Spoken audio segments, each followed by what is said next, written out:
aprender aqui com a palavra de Deus. Com a palavra de Deus, não é verdade, irmão? É. E vocês sabem que hoje é comemorado a chamada Sexta-feira Santa, né? Sim. E aí, irmão, muitas pessoas, apesar de um avanço tão grande que a gente tem, e as pessoas ainda têm em mente essa questão de pode ou não pode comer peixe, pode ou não pode comer carne. Será que na Semana Santa eu tenho que comer carne ou na Semana Santa eu tenho que comer peixe? Como é o problema aí, irmão? Qual o problema, né? E eu recebi, irmão, pelo menos 5 ligações. Algumas ligaram para mim e algumas perguntaram no WhatsApp. Não precisa aqui, irmão, a gente está mencionando o nome de ninguém, tá? Acontece que as pessoas perguntam porque isso é normal, né? Isso é normal. Então é o seguinte, irmão, eu quero a luz da Bíblia, eu quero a luz da palavra de Deus esclarecer essa situação. Eu quero esclarecer essa situação. Primeiro lugar, ainda bem que está sendo gravado. Eu quero dizer uma coisa que poucos crentes sabem, poucos pastores ensinam, poucas igrejas avisam, que houve um homem que nasceu no ano de 1225, chamado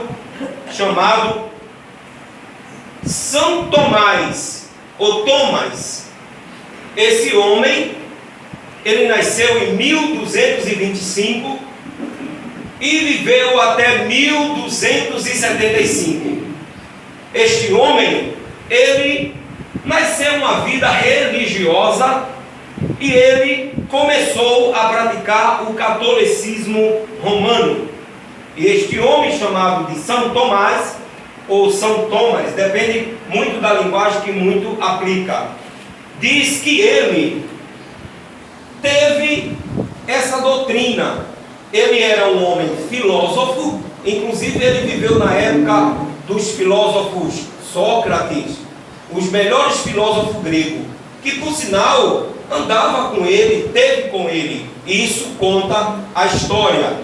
E este homem, chamado São Tomás, ele pegou e imediatamente criou essa religião, criou essa doutrina, criou esse dogma de que os fiéis deveriam, naquela semana chamada Semana Santa, comer-se apenas peixe. Ele não era um homem muito biblista, até porque a Bíblia naquela época, mais ou menos 1235, 1245 mais ou menos, aliás, é a data precisa. Ele não tinha uma descoberta do hebraico, do grego. Algumas bíblias que chegavam para ele ainda eram no latim. Eu não sei se vocês aqui que são mais antigos sabem que os padres liam a Bíblia, faziam a missa geralmente no latim. Não é verdade? Sim. Por quê? Porque não havia ainda uma tradução forte da linguagem portuguesa. E muitos deles não conheciam ainda a linguagem da Bíblia original, do grego, do hebraico, e tampouco do português. E o nosso português aqui, irmão, era tupi-guarani, entendeu? Por exemplo, de dizer Davi dizia Davide. Em vez de Jó, era Jobe. Em vez de Jacó, era Jacobe. Os irmãos estão entendendo? Sim. Mas aí, este homem teve a ideia de colocar essa doutrina dentro da igreja. E pegou, irmão, pegou. 1235. Este homem colocou essa doutrina na igreja que naquele dia da Semana Santa Católica somente poderia comer peixe e não poderia comer carne.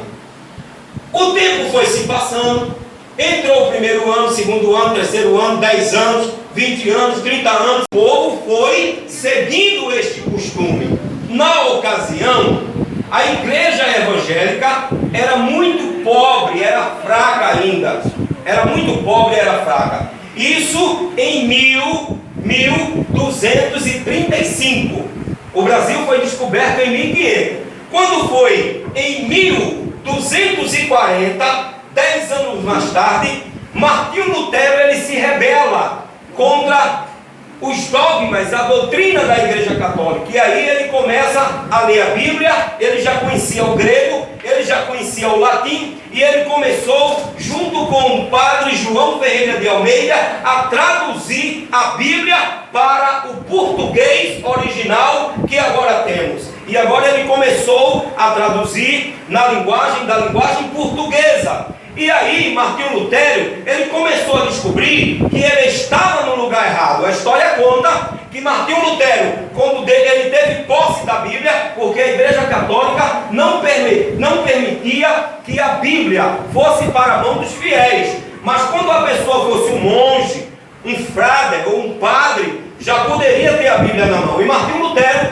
quando ele começou a ler a Bíblia Sagrada, quando ele chegou no livro do Êxodo, no capítulo de número 20, e versículo de 1 a 3, ou de 1 em diante, Martinho Lutero começou a ler assim: eu sou o Senhor teu Deus, que te tirei da terra do Egito, da casa da servidão. Não faz para ti imagem de escultura, nem semelhante à do céu, nem semelhante à da terra, nem semelhante à das águas que estão debaixo da terra. Porque somente eu sou o Senhor teu Deus, que te tirei da terra do Egito, da casa da servidão. Quando ele leu essa parte, essa primeira parte, ele olhou para as paredes, para as imagens de escultura, e ele pensou: eu estou no lugar errado. Ele quis logo se levantar e protestar. Mas eu tenho um livro, que o nome do livro é Viajando com Martinho Lutero, e fala toda a biografia dele. E eu comecei a ler esse livro, e ele disse que o Espírito Santo falou com ele e disse: não proteste agora, primeiro leia a Bíblia toda. Aí ele começou a ler a Bíblia, a ler a Bíblia, a ler a Bíblia, a ler a Bíblia. Quando ele terminou de ler a Bíblia, ele teve certeza que ele estava no lugar errado. E principalmente quando ele leu João capítulo 8 e o versículo 32: e conhecereis a verdade, e a verdade vos libertará. E conhecereis a verdade, e a verdade vos libertará. 8:32. Aí ele viu 8:36: se o Filho do Homem verdadeiramente vos libertar, verdadeiramente sereis livres. Verdadeiramente sereis livres. Ele disse: eu estou no lugar errado. E aí ele começou a falar para alguns padres na ocasião. Daí então, o que é que acontece? Esse São Tomás, ou São Tomás, ele toma conhecimento disso. E ele percebe que Martinho Lutero estava certo. Aí ele começou agora a conviver com Martinho Lutero. Ele já deixa o segmento católico junto com Martinho Lutero e começaram a seguir agora o cristianismo. Começaram a seguir agora pela Bíblia. Agora tem um problema. Tem um problema. Em 1245, chegaram para este homem, São Tomás, e disse para ele, que já não era mais católico, apostólico romano, ele já estava justamente servindo ao Senhor. Aí chegaram para ele e lhe perguntaram: você criou a doutrina de que não pode comer carne na Semana Santa. Isso lá na Igreja Católica. E o povo todo já estava seguindo esse caminho. Disse: agora? Ele disse o quê? Aí disseram: está escrito em 1 Coríntios capítulo 15, versículo 39, que nem toda a carne é uma mesma carne. Porque um é a carne dos homens, outros é a carne dos animais, outro é a carne dos peixes e outro é a carne das aves. Como é que fica agora essa situação? Aí diz a história que ele pegou e disse: vamos fazer o seguinte, vamos dizer que a carne que eu proibi foi a carne